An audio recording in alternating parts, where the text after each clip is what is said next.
ሁለት አነጋጋሪ የሆኑ ጉዳዮችን እናነሳለን። ከጤና ባለሙያዎች ጋር በተያያዘ ሰሞኑን ከፍተኛ የሆነ ውዝግብ ነበር በመንግስትና በመንግስት ተቃዋሚዎች መካከል ያለውን ሁኔታ የሚያጋግል ሆኖ ታይቷል። ይህ የጤና ባለሙያዎች ጥያቄ አንዳንድ ፖለቲከኞችም ለሐሳባቸው ማጎልበቻነት እየተጠቀሙበት ያሉ ይመስላል። አብዛኞቹ የጤና ባለሙያዎች ትክክለኛና መሰረታዊ ጥያቄያቸው የመኖር የህልውና ጥያቄ ቢሆንም በዚህ መሃል ግን የተለያዩ ጉዳዮች እየተነሱ ይገኛሉ። ታይቶ ተሰምቶ በማይታወቅ ሁኔታ ደግሞ ለመጀመሪያ ጊዜ አትሌት ታስራለች።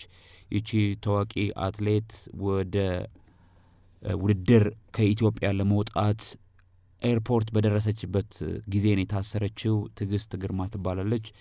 ለቶኪዮ የዓለም አትሌቲክስ ሻምፒዮና ሚኒማ ለማምጣት ነው ወደ ኳታር ዶሃ ለመሄድ ስትወስን ወይም ደግሞ ለመሄድ ወደ ኤርፖርት በደረሰችበት በቦሌ ዓለም አቀፍ አየር ማረፊያ ከክለቧ በተላለፈ በተባለ ደብዳቤ መሰረት ተይዛለች። ይህ እጅግ በጣም አነጋጋሪና ከዚህ በፊት በኢትዮጵያ አትሌቶች ላይ ታይቶ ተሰምቶ የማይታወቅ ሆኗል። ሁለቱም ጉዳዮች ላይ ጥቂት ሐሳቦችን መረጃዎችን ወደ እናንተ አጋራለሁ። ለዚህ ቻናል አዲስ ከሆናችሁ ላይክ፣ ሰብስክራይብ ማድረጋችሁ እንዳትረሱ። አዳዲስ ትኩስና ወቅታዊ መረጃዎችን ከዚህ በኋላ በሰፊው እናደርሳለን። 2006-2007 ክረምት አካባቢ ይመስለኛል ይላል አሌክስ አብርሃም ከዚህ ከጤና ባለሙያዎች ጋር በተያያዘ ባሰራጨው አንድ ጽሑፉ ላይ ካድሬዎች ለተሃድሶ ከከተማ ወጣ ብለው ሲመለሱ የተሳፈሩበት አውቶቡስ ይገለበጣል እና ሆስፒታሉ ተጨናነቀ። በቂ የሕክምና ባለሙያዎች አልነበሩም። የነበረችው አንዲት ነርስ ቁስለኞችን እየተቀባበለች በተሽከርካሪ ወይም አልጋ ወደ ሕክምና ክፍሎች ያለ እረፍት በሚገርም ፍጥነት ታመላልሳለች። የልጅቱ ቅጥነትና የምትገፋቸው ቦርጫም ቁስለኞች ልዩነት ይገርማል። ቁስለኞቹ ብዙ ስለነበሩ ባዶ ተሽከርካሪ አልጋዎች ወደ ተቀመጡበት እያሳየች ደህና የሆኑት ካድሬዎች የተጎዱትን ወደ ውስጥ በማስገባት እንዲረዷት ነገረቻቸው። ካድሬዎቹ ግር ብለው ሄዱና አንዱን ቁስለኛ ለሶስት አንስተው አልጋው ላይ ካጋደሙት በኋላ አልጋውን መግፋት ጀመሩ። ነገርየው እንደሚታየው ቀላል አልሆነላቸውም። አንዴ ወደ ግራ ይሄድና ግድግዳ ጋር ይጋጫል። ሲመልሱት ወደ ቀኝ በሩ ጋር። በቃ ገገመባቸው ነው ምለ። ቁስለኛው በተጋጨ ቁጥር ወይኔ እናቴ እያለ ይጮኋል።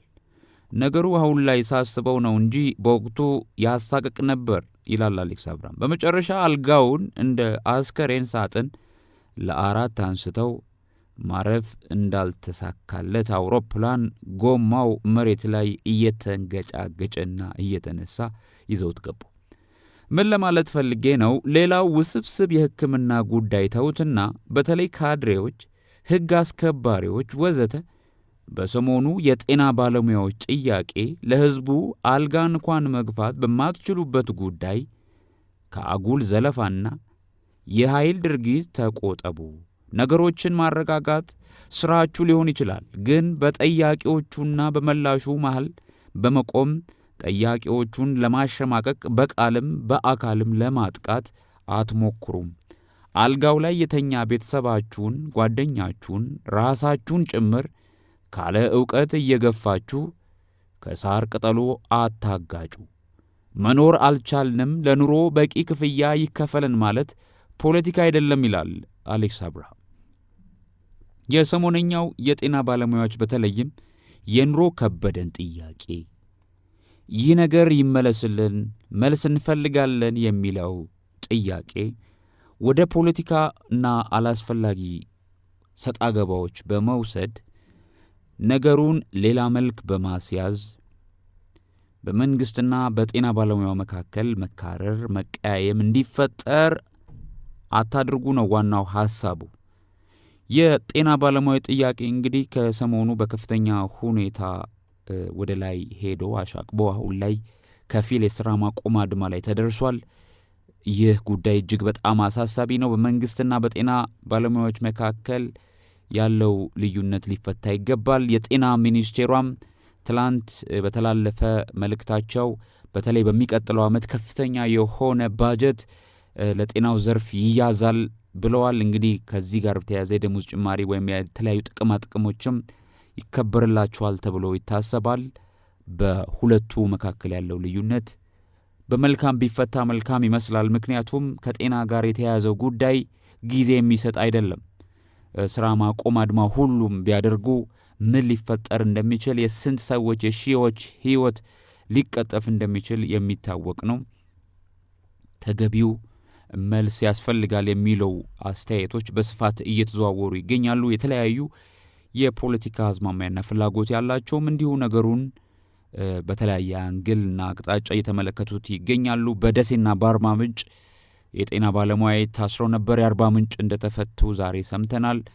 የደሴውም እንግዲህ ይፈታሉ ተብሎ ይታሰባል። እንግዲህ በተለያየ አካባቢ የሚገኙ ዶክተሮች፣ የሕክምና ባለሙያዎች እየታሰሩ ነው የሚሉ መረጃዎችም እየተሰሙ ይገኛሉ።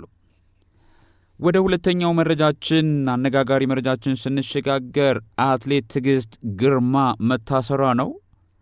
ከትናንት በስቲያ በተጠናቀቀው የኢትዮጵያ አትሌቲክስ ሻምፒዮና በ1500 ሜትር ክለቧን መቻልን በመወከል ሁለተኛ በመውጣት ውድድሯን ያጠናቀቀች የመቻል ስፖርት ክለብ አትሌት ነች ትዕግስት ግርማ ማለት።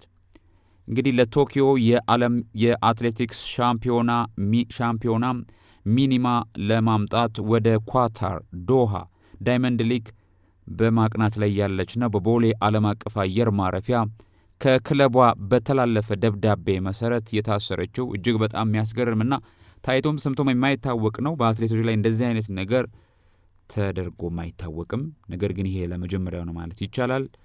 የመረጃ ምንጮቻችን እንደገለጹት እንግዲህ የተያዘችበት ምክንያት አትሌቷ ከዚህ በፊት ክለቧን ሳታስፈቅድ ወደ አውሮፓ ለውድድር በመሄዷ ምክንያት እንደሆነ የገለጹ ሲሆን ለምን ሳታስፈቅድ ሄደች የሚል ጥያቄ ጠይቀናቸው ነበር። ለተጠየቁት ጥያቄ ሲመልሱም አትሌቷ አሰልጣኟን ጠይቃ በቃል እንደተፈቀደላት ከውድድር ከተመለሰችም በኋላም ጉዳዩ እንደታየና እንደተፈታላት የገለጹ ሲሆን ከመፈታቱ በፊት በተላለፈ ደብዳቤ ምክንያት ሊሆን እንደሚችልም ለኢትዮ ራነርስ ገልጸዋል። ጉዳዩ የሚመለከታችሁ በሙሉ ከክለቧ ጋር በመነጋገርና ችግሩን በመፍታት ለአትሌቷ መፍትሄ እንዲመጣና ወደ ውድድሯ እንድታቀና አስፈላጊውን ሁሉ ትብብር እንዲደረግላት በታላቅ አክብሮት እንጠይቃለን ብለዋል። የአትሌቷ የቅርብ የሆነው የመረጃ ምንጮች ለኢትዮ ራነር ሲገልጹ እንደዚህ አይነት ነገር ብዙ አልተለመደም። በአትሌቶችና በክለቦች መካከል የተለያዩ ችግሮች ሊፈጠሩ ይችላሉ። ነገር ግን ወሳኝ ለዛውም ለኦሎምፒክ ማሟያ ሰዓት ማሟያ በምታደርገው ውድድር ላይ ማሰር ያውም ከቦሌ ኤርፖርት ማሰር እጅግ ያልተለመደና እጅግ በጣም አነጋጋሪ ሆኗል። በበርካታ አትሌቶች ዘንድም ጉዳዩ እንደ ትልቅ መነጋገሪያ ሆኖ የተነጋገሩበት ይገኛሉ። አትሌቷ ወደ ውድድሯ ትመለሳለች ወይስ ምን ሊሆን ይችላል የሚለውን እንግዲህ እንመለከተዋለን። ወቅታዊና አነጋጋሪ ጉዳዮችን የምትሰሙበት ነው። የዚህ ቻናል አዲስ ከሆናችሁ ላይክ፣ ሰብስክራይብ በማድረግ ቤተሰብ እንሁን።